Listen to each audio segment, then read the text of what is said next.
Lucky বয়স কত? 27 হবে। 27 বছর বয়স। আপনি আমাদের এই অনুষ্ঠানটা শোনেন না? জি। আচ্ছা, তো ঠিক আছে, শুরু করেন যেখান থেকে বলার আছে। জন্ম জেলা কোথায় আপনার? আমার জেলা ব্রাহ্মণবাড়িয়া। ব্রাহ্মণবাড়িয়া, বলেন। আমি যখন জন্ম হই তখন আমার বাবা মা নাকি আমাকে পানিতে ফেলতে গেছিল। এই গল্পটা আপনি কার কাছ থেকে এটা শুনেছেন? আমাদের পাড়া প্রতিবেশী, আমার আত্মীয় স্বজন সবাই বলে। এটা কি আসলে ফান করে বলেছে নাকি জি আসলে? না, ফান করে বললে তো হয়তো 2-1 জন বলতো, কিন্তু সবাই বলতো না। কেন কেন মানে আপনি কয় নাম্বার সন্তান ছিলেন? আমি ছিলাম 3 নাম্বার সন্তান। আর আগের 2 জন? আগে আমার সর্বপ্রথম একটা বোন, তারপরে ভাই, তারপরে আমি, আর আমার ছোট একটা ভাই। আপনার পর আরেকজন হয়েছে? জি। তো আপনাকে কেন পানিতে ফেলতে গেল? আমাকে পানিতে ফেলতে গেছে যে আমি মেয়ে, তাই যে আমার বাবা মেয়ে বিয়ে দিতে যৌতুক লাগবে, টাকা লাগবে, এই জন্য। সেটা তো আপনার, আচ্ছা আমি শুনি পুরো গল্পটা। এটা আপনার বড় বোনের ক্ষেত্রে হয়েছে এরকম? জি না, শুধু আপনার শুধু ক্ষেত্রে? আমার বেলাই। আচ্ছা, ফেলতে গিয়েছে, তারপর? জি, তারপর নাকি আমাদের পাড়া প্রতিবেশী ফুফু হয়, তারপরে আমার কাকিহারা সবাই নাকি বলছে যে ওরে যদি না পালতে পারো তাহলে আমাদেরকে দিয়ে দাও, ওর ফালানোর দরকার নেই, আমরা পালবো। তো এটা বলার পরে মানে আমার বাবা মা হয়তো একটু ভয় পাইছিল নাকি, সেটা তার আমি বলতে পারি না। তো আর ফালাই নাই, না ফালায় যখন আমার বয়স 5 থেকে 6 বছর, তখন আমাকে অন্যের বাড়িতে কাজে দেয় 50 টাকা মাসে। তখন আমার 50 টাকা মাসে আমাকে কাজে দেয়। তো আমাদের পাড়া প্রতিবেশী এক ফুফু হয়, ওনার বাসায় কাজে দেয় 50 টাকা মাসে। তো 50 টাকা মাসে দেয়, আমি তার ছোট মানুষ ওই রকম কাজ করতে পারি না। তখন এই যে হাড়ি তার মানে পাতিল, আপনাকে কখনোই লেখাপড়া করায়নি? জি না। আচ্ছা। তারপরে ওই যে ফুফুরা রান্না বাড়া করতে, এগুলো আগে নিয়ে দিতাম, ঘরটো ঝাড়ু দিতাম, মানে বড় এটা কোনো আপনার কাজ বাড়ির করতে কাছাকাছি পারতাম ছিল? না। জি, আমাদের বাড়ির পাশাপাশি ছিল। জি। তো মানে ওইরকম বড় ধরনের কোনো কাজ করতে পারতাম না। আচ্ছা। তো এরকম করে মানে আমার ফুফু আমার খুব মারতো যে কাজ করতে পারিস না কিসের জন্য, তোর বাবা মা তো টাকা ঠিকই নেই। তো মারতো, তো মারলে যদি যে আমার বাবারে মারে বলতাম যে আম্মা আব্বা মারে না, হেরা মারে, বলতো কি মায়ের খেয়ে থাকতে পারলে থাকো, না ফালতে পারলে যেদিকে মন সেদিকে যাও গা, ও, মানে এটা বলতো আমার বাবা মা। তো এটা বলার পরে তো আপনার বড় বোন কি বাড়িতে থাকতো? জি, আমার বড় বোন ভাই বাড়িতেই থাকতো, শুধু আপনাকে কাজে শুধু দিয়েছিল? আমাকে কাজে দিছে, ওদেরকে আপনার বাবা কি লেখাপড়া করতো? করাইছে। আমার বাবা গৃহস্থী কাজ করতো। তারপর? তারপরে ওইখান থেকে আরেকজনে আবার বললো কি ওইখানে প্রায় 1-1.5 বছর করলাম। করার পরে যখন মানে একটু কাজটা ভালো শিখছি আর একটু মানে এখন থেকে একটু বেশি করতে পারি, তখন আরেকজন আবার বললো কি যে আমি ওরে 200 টাকা মাসে দেবো, ওরা আমার ঘরে দিয়ে দাও। তখন আমার বাবা মা দেখছে এখানে দেয় 50 টাকা, ওইখানে দেয় 200 টাকা, তাহলে 50 লাভ বেশি, আবার ওই ঘরে দিয়ে দিল। ওই ঘরে দেওয়ার পরে তো ওই ঘরে যে কাজ টাজ করি, ঘর মুছতে দেয়, কাপড় ধুতে দেয়, তখন আমি তার কাপড় খাসতে পারি না। তখন হয়তো আমার 7 বছর 7.5 বছর এরকম হবে। তো কাপড় খাসতে পারি না, ঘর যেমন মুছি বা তারপরে ওনারা তো হাঁড়ি পাতিল ভাত তরকারি রান্না করলে এগুলো আমাকে ঘরে নিতে দেয়। তো ঘরে নিতে দেয়, একদিন দুধ দিছে নিয়ে যেতে, তো আমি পাচার খেয়ে পড়ে গেছি। পড়া যাওয়ার পরে দুধ পুরা মানে আমার শরীরে পড়ছে, আর একটু পাতিলে ছিল। তো পাতিলে থাকার কারণে ওই মহিলা আমার বললো কি যে বাচ্চা তো কাজ করে পারিস না, তে তোর বাবা মারা তো টাকার লোভ কিসের জন্য, যে টাকার জন্য তোর বাপ মা তোরা কাজে দিছে, আমার ঘরে কাজ করলে তারপর টাকা দিম।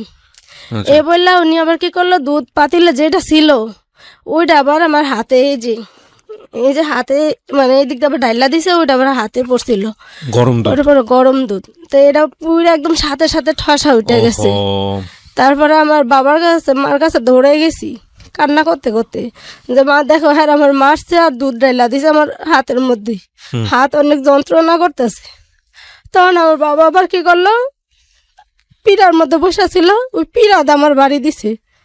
কোনো কিছু হলে মানুষে মারবোই, কাম না পারলে মানুষে মারবো না, কাম করা লাগবো তোর, কাম করে খাইতে পারলে খা, নাইলে কইছি না আমার বাড়ির আশেপাশে আবি না, যেদিকে মন চায় ওদিকে চলে যাবে। এগুলো করতো এরকম ছোট একটা বাচ্চার সঙ্গে? জি। তারপরে এরকম করবো, তখন কি করবো, সারাদিন বাইরে বসে রয়েছি। আমার বাবা মা আমার ডাইকে কয়টা ভাতও দেয় নাই, যে ভাত খাইতে আসবো ওইটাও বলে নাই। তারপরে সন্ধ্যা হয়ে গেছে, আমি ঘরে জায়গা দিবে না। যদি আবার আমাকে পাড়া প্রতিবেশী কেউ যদি আমার কাকিহার আমাকে ঘরে মানে থাকার জন্য রাত্রেবেলা জায়গা দিত, তাহলে আমার মা মানে খুব বিশ্রী বিশ্রী বাসা গালাগালি করতো। আর আমার আব্বা যে আবার ওই ঘর ভাঙচুর করতে যাইতো, যে আমার কিসের জন্য জায়গা দিছে, আমার কাজের জন্য দিছে, আমার কাজ করতে হবে। তারপরে আবার ওই বাড়িতেই গেলাম কাজ করার জন্য, যাই আবার কাজ করি। তো ওইখান থেকে আবার মনে হয় 2-3 বছর করলাম। 2-3 বছর করার পর তারপরে কি করলো, আরেকজনে বললো যে 500 টাকা মাসে দিবে।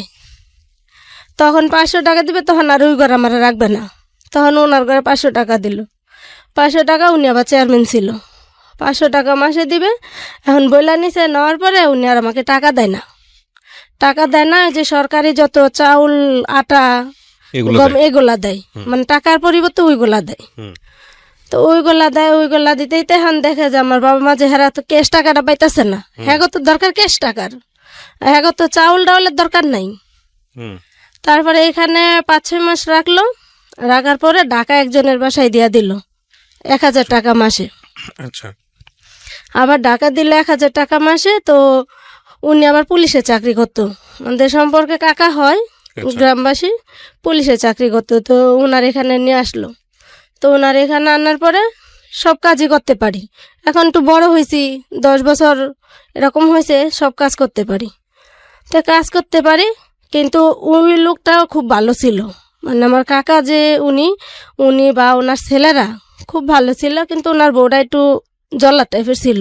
হুম। মানে উনি কখনো গরম ভাত খাইতে দিত না, সবসময় পান্তা ভাত দিত, আর সকালবেলা বাসি রুটি দিত। ওকে। তো এগুলা দিত। তো একদিন ওই কাকা বলতেছে, কয় যে ওই মাইয়া ছোটবেলা থেকে এই পর্যন্ত কষ্ট করে আইছে, তে তুমি ওর সাথে এমন করো কিসের জন্য? ওরে ধরে মারো। ফজর উঠতো, উনি নামাজ পড়তে উঠতো, হুম। নামাজ পড়তে উঠলে তখন আমি তো সারাদিন কাজ করে, তো ফজর উঠতে আর উঠতে পারতাম না কাজের জন্য। তা না উঠলে উনি কি করতো, লাথি মারতো, নাহলে ঝাড়ুদা পিটা দিত। ওহো। ঝাড়ুদা পিটাইতো না, তো লাথি দিত ওইটা কাজ করার জন্য। তো কাজ করতাম, আবার ওইটা কাজ করতাম। কাজ করার পরে তো ওই কাকাটা প্রায় সময় দেখা যেত ওনার সাথে বাজারে গেলে উনি আবার রুটি এটা ওটা মানে দোকান থেকে কিনা খাওয়াইতো, দেখতো যে ঘরে ঠিক মতো খাইয়া পারি না, ওনার স্ত্রী দিত না, তো উনি দিত, দোকানে নিয়ে নিয়ে খাওয়াইতো। তো খাওয়ানোর পরে ওইখানে মেলা কদিন কাজ করছি, প্রায় 3 বছরের মতো এরকম করলাম ওইখান থেকে। হুম। তো ওইখান থেকে কাজ করার পরে আমার বড় খালামণি, আমার আপন খালামণি, উনি এখন মারা গেছে। তো ওনার ছেলেরা আবার অনেক উপরে ইটালিতে থাকে, হুম। ওই দেশের নাগরিক, আমার 2টা খালাতো ভাই। আচ্ছা। আর একটা ঢাকা উত্তরাতে জায়গা কিনছে, ফ্ল্যাট করতে 5 তলা, মানে ওনারা আর্থিক অবস্থা অনেক ভালো। আচ্ছা। তো আমার ওই খালাম্মা বললো কি, যে ওনার আবার একটা ছেলে, মানে 3 নাম্বার ছেলেটা আবার ডাক্তারি করে কুমিল্লাতে, হুম। কুমিল্লা কুচাইতলি এখানে ডাক্তারি করে, ওনার ওয়াইফও ডাক্তার। হুম। তো ওইখানে আমার খালামণি বললো যে তো ওরে তো সব বাড়িতে কাজের জন্য দেশ, তাহলে এক কাজ কর, ওরে বাসায় দেয়া দে, মানে আমার খালাতো ভাইয়ের কথা বলতেছে, ওকে। তারপর যে ওর বাসায় দিয়ে দে। হ্যাঁ ওর বাসায় দেয়া দে, ওর একটা ছেলে হয়েছে 1 মাস, ও ওইখানে থাকবে, হুম। ওই বাচ্চাটারে রাখবে, ও ওইখানে ওরে একটু পড়ালেখা যদি করানো যায়, অত একটা মেয়ে মানুষ, হুম। ওরে যেখানে তোর নাম ঠিকানাটা তো লিখতে হবে, ও তো কোরআনটা পড়তে হবে। রাইট। তো আমার মা বলে যে আমার টাকা লাগবে, আমার পড়া না পড়া ওইটা আমার দরকার নেই। তা আমার আব্বাও বলতেছে যে আমার টাকা লাগবে, এখন আপনার ছেলে কয় হাজার টাকা দিবে মাসে? তো হ্যাঁ আমার খালামা বললো যে তাহলে তো আমি তো টাকার বিষয়টা আমি বলতে পারি না, তাহলে আমি ফোন দিয়া জিজ্ঞাসা করি যে ও কয় টাকা দিতে পারবে। হুম। ও যদি বলে যে কয় টাকা দেবো, তাহলে আমি আইসা সামনের সপ্তাহে ওরে নিয়ে যাবো। আচ্ছা। তখন মনে হয় আমার খালাতো ভাইরা বলছে, তো আমার খালাতো ভাই বলছে যে আমি 3000 টাকা করে দেবো ওরে। তো এটা বলার পরে আমার মা বলতেছে যে না, 3000 টাকা না, এখন ও সব কাজই কইরা পারে, ওরা আচ্ছা। আরো বেশি দিতে হবে। আচ্ছা। তে আমার খালাম্মা আবার বলতেছে যে টাকা তুই আমার বোন আর ও আমার বোনের মেয়া, তাহলে এখান তো টাকার কোনো কালেকশন না, তুই শুধু দেখবি যে তোর মেয়েটা খাইয়া পইরা ভালো থাকে কি পারে কিনা, হুম। যে ভালো থাকতে পারে কিনা ওইটা দেখ। তাহলে আমার মা বলে যে আমার টাকা লাগবে, আমার ওইগুলা দেখার টাইম নেই। তারপরে আমার খালাতো ভাই এখানে আমার নিয়ে গেল, হুম। 3,500 টাকা মাসে দিল। আচ্ছা। আপনি কি ঢাকাতে আসলেন তখন? না, কুমিল্লাতে। কুমিল্লাতে। আচ্ছা। জি, তখন কুমিল্লাতে গেলাম। কুমিল্লাতে যাওয়ার পরে ওইখানে যাওয়া 2 মাস পরে আবার আমার মা নিয়ে আসলো চালাকি কইরা। হুম চালাকি কইরা আবার ঢাকাতে নিয়ে আসলো আরেকজনের বাসায়। হুম আরেকজনের বাসায় নিয়ে আসলো, উনি আবার 5,000 টাকা দিবে। ওনার মা আবার প্যারালাইসিস রুগী ছিল, মানে ওনার পায়খানা মাখানা সব বিছানায় করে, ওইগুলা পরিষ্কার করতে হবে। হুম তো ওইগুলা পরিষ্কার করতে হবে, ওইটা বললে ওইখানে নিয়ে আসলো। তো এখানে এসে আমি এখানে কুলাইয়ে পারি না, কারণ আমি এখন পায়খানা প্রস্রাব তো আর আমি একলা পারি না। হুম পরে ওনারা খুব মারামারি করে, মারার পরে তখন আমি কি করলাম, আমার মারে বললাম। আমার মা আবার প্রতি মাসে আসে টাকার জন্য, আচ্ছা টাকা নেওয়ার জন্য আসে। তাই টাকা নেওয়ার জন্য আসে, তো আমার মারে বললাম যে মা, আমি না এই কাজ করতে পারি না, হুম আমি এই কাজ করতে পারি না, এই জন্য না হ্যাঁ আমার খুব মারে আর আমার ঠিক মতো খাওয়ান দেয় না, কিছু না। হুম তাই আমি এখানে থাকবো না, আমি কবিরবার বাসায় যাম, আমার ওইখানেই দাও। তা আমার মা বলে যে না, তা এখানেই থাক, এনে টাকা বেশি দেয়। হুম তা এখন কি করবো, আমার তার আনে না, নাই না দেশে। তার পরে আমি আর চিনি না যে আমি একা চলে যাব। হুম পরে থাকি এখানে, এখানে থাকার পরে প্রায় 2 বছরের মতো এখানে থাকি।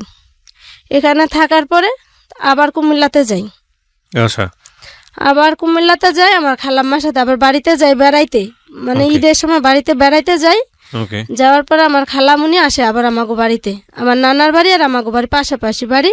ওকে তো ওইখানে আসে, তো আসার পরে আমার খালামুনির সাথে আমি না বললা চুরি করে চলে যাই কুমিল্লাতে। ওকে কুমিল্লাতে চুরি করে চলে যাই। যাওয়ার পরে ওনার আবার আরেকটা বেবি হয়, ওকে আমার খালাতো ভাইয়ের বউয়ের আবার আরেকটা বেবি হয় ছোট। তো ওইটার আবার বয়স, তখন আমি যখন যাই তখন 15 দিন মাত্র বয়স, হুম একটা ছেলে বেবি হয়। তো 15 দিন বয়স, তখন আমি ওইখানে যাই।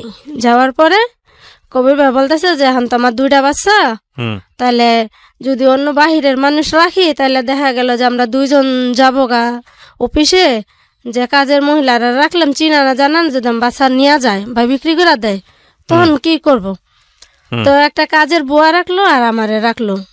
তো আমার মারে তখন 4,000 টাকা দেয়, আমার আচ্ছা খালা তো 4,000 টাকা দেয়। ওকে 4,000 টাকা দেওয়ার পরে এখন আমি আবার ওইখানে, আমার খালাতো ভাইবো আমাকে খুব আদর যত্ন করে, খুব আদর যত্ন করে। তারপরে একটা মসজিদে আমাকে কোরআন শরীফ পড়ায়। হুম আমার খালামুনি আমার খালাতো ভাইরা বলে যে বাবা, আমার তখন আপনার বয়স কত হতে পারে আনুমানিক? যখন আমি আবার আমার খালাতো ভাইয়ের বাসায় যাই হ্যাঁ তখন আমার বয়স 12-13। 12-13 ওকে জি। হুম তখন যাই, তখন আমার খালামুনি আমার খালাতো ভাইরা বলে যে ওরা একটু কোরআন পড়াও, ও বাংলা না পড়ো, কোরআনটা যেন শিখে, কারণ ও আচ্ছা। তো মেয়ে মানুষ, ও মরতে হবে, ছেলে হোক মেয়ে হোক মরতে হবে, কিন্তু ওর তো এই দুনিয়ার কোনো কিছু না থাকলে ওই দুনিয়া যেন ওর জবাব দিতে পারে। হুম ওর আমার খালামুনি হার আবার খুবই মানে হাজি বংশ ছিল, নামাজ রোজা পর্দা খুবই করতো বড় খালামুনিরা।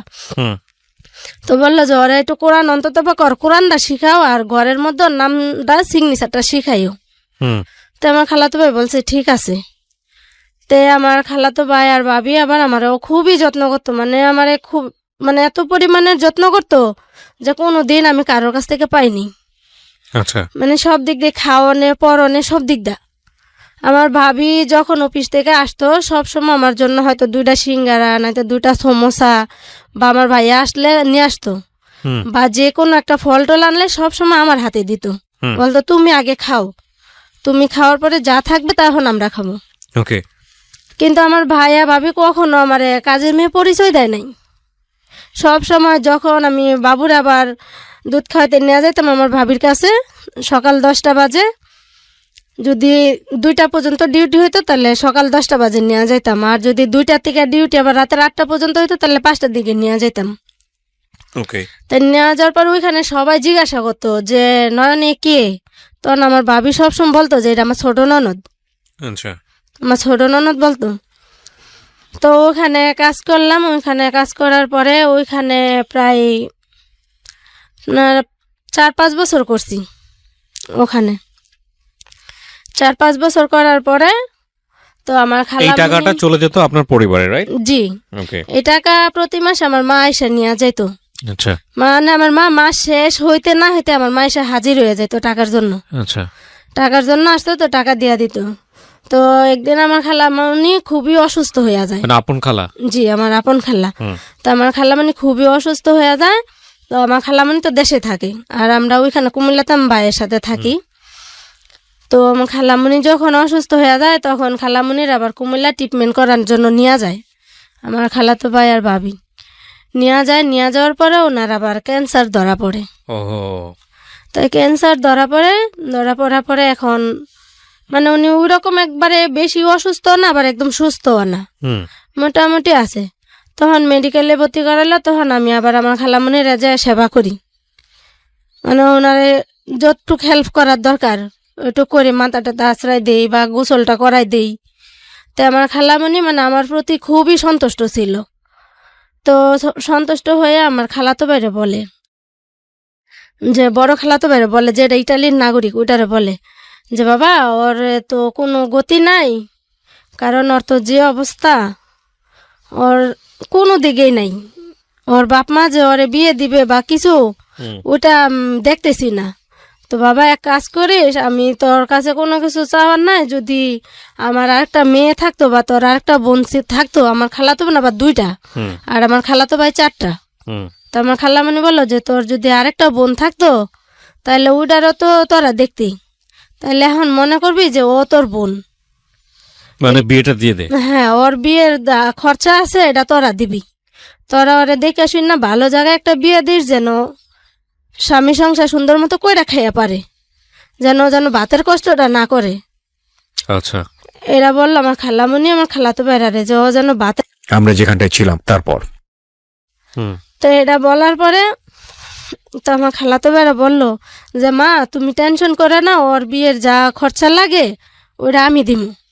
আমার যেটা বাহিরে থাকে খালাতো ভাই ওরা বললো যে ওর বিয়ের খরচা যা লাগে ওটা আমি দেবো।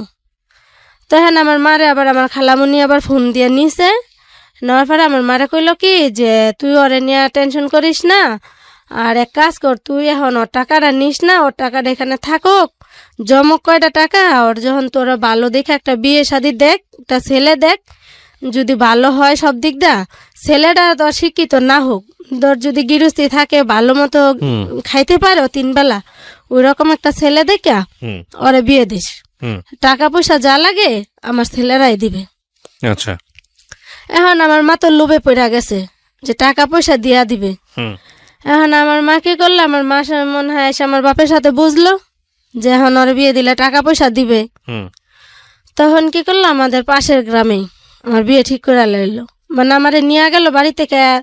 আমার খালামণি বলার মানে 15 দিন পরে, আমার খালামণি বলার 1 সপ্তাহ পরে আমার খালামণি আবার মারা যায়। 1 সপ্তাহ পরে হঠাৎ করে মারা যায়। মারা যাওয়ার পরে তো আমার খালামণির 5 দিনের খাওয়ান করলো, অনুষ্ঠান করলো দেশে। খাওয়ান করার পরে আমার মা বলতেছে কি আমার খালাতো বাড়ি যে ওরে তো বিয়ে দেব, একটা সম্বন্ধ দেখছি, এখন ওরে দেখতে আসবে, তো ওর আজকে নিয়ে যায়, যদি ওর পছন্দ হয় তাহলে এখানে আমরা বিয়ে ঠিক করব, আর যদি না হয় তাহলে আবার তোমার বাসা আমি নিয়ে আসবো। ওকে। তো আমার খালাতো ভাই বলছে ঠিক আছে তাহলে নিয়ে যান ওরে। নিয়ে আসলো, বাড়িতে আসলাম সন্ধ্যার সময়, মাগরিবের আজান দেয়, বাড়িতে আসলাম। মাগরিবের আজানের পর ওরা 4-5 জন লোক আসলো। আচ্ছা। 4-5 জন লোক আসলো। আসার পরে আমার মা ওদের সাথে কি কথাবার্তা মনে হয়তো আগেই বইলা ফেলছে, যে ওই যে টাকার লোভে বইলা ফেলছে। তো কথাবার্তা বলে 4-5 জন লোক আসলো। আসার পরে এই দেখাতে বিয়ে ঠিক হয়ে গেল। বিয়ে ঠিক হয়ে গেল যে তাদের ছেলে কি করে? ছেলে কিছুই করে না, গৃহস্থী। যে গৃহস্থীও করে না ছেলে, মানে মাটি কাটে। ছেলে ছিল বাদেম্মা, মানে একদিন কাজ করলে 4 দিন করতো না। আচ্ছা। তো ওরা আবার চাহিদা ছিল কি 1 লাখ টাকা লাগবে ওদের। আচ্ছা, মানে যৌতুক? জি, যৌতুক 1 লাখ টাকা, আর হইলো 8 আনা স্বর্ণ লাগবে। আচ্ছা। তখন আমার মা আমার খালাতো বেহারার বলল যে এরকম আবার ওরা 1 লাখ টাকা লাগবে আর আধা বুড়ি স্বর্ণ চাই ওরা। তো আমার মার আমার খালাতো বেহারা জিজ্ঞাসা করলো যে 1 লাখ টাকা চাই, তাহলে ছেলে কি করে? আমার মা বললো কি যে ছেলের অনেক গৃহস্থী আছে, অনেক ক্ষেত্রে তার জমি জমা আছে। এটা আপনার মা বলছে? হ্যাঁ, হুম। যে অনেক জমি জমা আছে, ও কষ্ট করবে না। অত এতদিন বেড়া কষ্ট করে আসছে, এখন এই করে গেলে আর কষ্ট করবো না। এ বলছে। তা আমার খালাতো বেড়া তো ভাবছে যে সত্যই, কিন্তু কেউ ওরা দাওয়াত দেয় নাই, হুম। কারোর আসতে বলে নাই। তা আমার মা বলে কি যে আমি এখন যদি তোরা কয় টাকা দিবি, ওর বিয়ে আনতে এখন 1 লাখ টাকা লাগবে, আর আধা বুড়ি স্বর্ণ চাইছে, হুম। তখন তোরা কত টাকা দিবি? তাই আমার খালাতো ভাই বললো কি যে 1 লাখ টাকা যদি যৌতুক হয়, তাহলে আমি তোমার ঘরে আমরা 4 ভাই মিললে 1.5 লাখ টাকা দিব। আচ্ছা। 1.5 লাখ টাকা আমি দিয়ে দেবো। আর আমরা যে খালাতো ভাইয়ের বাসায় কাজ করছি, ওনার শাশুড়ির আবার একটা মেয়ে ছিল, মানে আমার ওই ভাবি একজনই ছিল, আর একটা ছেলে ছিল। হুম। তার ছেলেটাও ডাক্তার, মেয়েও ডাক্তার, মানে ভাবিও ডাক্তার, তার ভাইও ডাক্তার। তো আমার ওই ভাবির মা বাবা আবার সরকারি চাকরি করতো। তো ওনারা আবার বললো কি যে কানের দুলটা আমরা দিয়ে দিব। আচ্ছা। যে যত আয়সা আমার 2টা নাতি পালছে, হুম। ও আবার আমার বিয়ানের এত সেবা যত্ন করছে, আমার মাইয়া সংসারে কাজটা সবকিছু দেখে রাখতেছে, ওরা আমরা কানের দুলটা আমরা দেব। হুম। তো এটা বললো। তো আমার খালাতো ভাই 1.5 লাখ টাকা দিতে চাইলো, এই কারণে যে 1 লাখ টাকা যৌতুক দিবে আর 50,000 টাকা খরচাপাতি করবে আচ্ছা। এটার জন্য। তো আমার খালাতো ভাই আবার ওনার শাশুড়ি কানের দুল আর আমার খালাতো ভাই আবার টাকা নিয়ে আসলো। হুম। আমার খালাতো ভাই টাকা নিয়ে আসলো আমার বিয়ের দিন। হুম। বিয়ের দিন নিয়ে আসলো, কারণ আমার মা তো ওদেরকে বলে নাই জি। যে তোমরা থাকবা ওর বিয়ের সময়, ওই রকম কোনো দাওয়াত দেয় নাই। ওকে। তো দেয় নাই। তো ওনার আমার বিয়ের দিন টাকা নিয়ে আসছে। টাকা নিয়ে আসার পরে ওইখান থেকে 10-12 জন লোক আসলো। হুম। আইসা আমাদের বাড়ির আমার মামা হেরা কয়জন থাকলো, হুম। থেকে আমার বিয়ে দিল। দেওয়ার পরে এখানে আমার কিছুই দেয় না, শুধু 3-4টা হাড়ি পাতিল আর একটু ল্যাপ তুষুক, মানে হয়তো 15-20 হাজার টাকা হাইস্ট হইলে এইটুকুই। ওকে। তারপরে আমার খালাতো ভাইয়ের বউ আবার ওই যে কানের দুল দিয়া দিল, আটা না দিয়া, হুম। ওই কানের দুল নিয়ে আসলো। তো নিয়ে আসার পরে আবার আমাদের বাড়ির ওই যে যাদের এখানে কাজ করছিলাম চেয়ারম্যান, হ্যাঁ। উনি আবার ওই যে টাকা দিত না, ওই যে বললাম যে সরকারি চাউল ডাল এদিকে দিত। হুম। তো উনি আবার বললো কি যে আমি একটা চেন দিব ওরে, আচ্ছা। যে ওরে আমি একটা চেন দিব। তো উনি আবার আমাকে একটা চেন দিল। আচ্ছা। উনি আবার চেন দিল 8 আনা দিয়া না কটুক দিয়ে, ওইটা আমি সঠিক বলতে পারি না, 8 আনা না 5 আনা ছিল। হুম। তো উনি আবার একটা চেন দিল। দেওয়ার পরে তো আমার মা থেকে ওনারা যৌতুক চাইলো, যে যৌতুকের টাকা অর্ধেক নাকি দেওয়ার কথা ছিল, যে যেদিন মেয়ে নিবে ওই দিন ওনারা 50,000 টাকা দিবে, আর 15 দিন পর আর 50,000 টাকা দিবে। ওকে। এটা নাকি আমার মার সাথে ফাইনাল কথা ছিল। হুম। হুম। তো ওনারা এগুলো আমার দিয়ে দিল বিয়ের দিন। এখন বিয়ের দিন তো চলে গেছে ওইখানে। এখন ওই বাড়িতে যাইয়া দেখি যে ঘরে এরকম অবস্থা, যে একটা মানুষের ভালো মানুষের কখনো এরকম হতে পারে না। হুম। পরে এ দেখা পরে মানে আমার খালাতো ভাই আবার ইচ্ছা করে গেল ওইখানে, সাথে ইচ্ছা করে গেল আচ্ছা। যে আমি যাবো ওর সাথে, দেখি ওর শ্বশুর বাড়ি কোন জায়গায়, আচ্ছা। কি রকম ঘর। ওকে। তো গেল যায়া আমার খালাতো ভাই মানে ওইখানে ঘর দেখে মানে একদম বসে গেছে মাথায় হাত দিয়া। কিচ্ছু নাই? না, কিছু নাই, মানে ছেলে হয়েছে খাটো এইটুকানি, তারপর কোনো কাজ করে না। তারপরে এই যে পাশের বাড়ির মানুষের জিজ্ঞাসা করে। বিয়ের আগে তো আপনি দেখছিলেন, আপনি বিয়ে করলেন কেন তাহলে? এত আমি তো ছেলেরে দেখি নাই। ছেলে না দেখে আপনি কবুল বলছেন? জি, ওকে। আমি ছেলেরে দেখি নাই। ছেলে মানে আমার যখন বিয়ে হয় আমার কাকার ঘরে আমি ছিলাম। হুম। আর যখন আচ্ছা, ঠিক আছে, তো আমরা এই ধরনের সমালোচনা না করি। ঠিক আছে, আপনার পছন্দ হয়নি ছেলেকে দেখে। জি। তারপর তারপর ছিল, তো আমার খালাতো ভাই মানে ওইখানে দেখে মাথায় হাত দিল, যে এটা কি দেখা দিল। হুম। না আছে ছেলে, না আছে জায়গা জমি, হুম। না আছে কিছু, ছোট একটা ঘর, এতে 2টা ভাই, ওর আবার 2 ভাই ছিল। হুম। তো ওইখানে নাকি ওদের জায়গা ছিল 2 শতক, হুম। 2 ভাইয়ের 2 শতক জায়গা। তো এক ভাই এক জায়গায় ঘর বানছে, আর ছোট একটা ঘর, মানে এটা ওর বাপের নাকি ওই সমর ঘর, ওর বাপে থাকতে ওই সমর ঘর, মানে ভাঙ্গা চূড়া ঘর। তো তার ইনকামও করে না আর ইয়েও করে না। আর ওর মা কি করে, আবার এই যে মুদ্দার মরে না, ওই যে দেশ গ্রামে মুদ্দার মারা গেলে চাউল টাউল দেয়, হুম। ওইগুলা আনে, আবার মানুষের থেকে চাইয়া চাইয়া আনে। আয়া মানে আইনা মানে ছেলে আর মা ছেলে খায়। ওহো, বাবা বেঁচে নাই? না, ওর আবার বাবা ছিল না।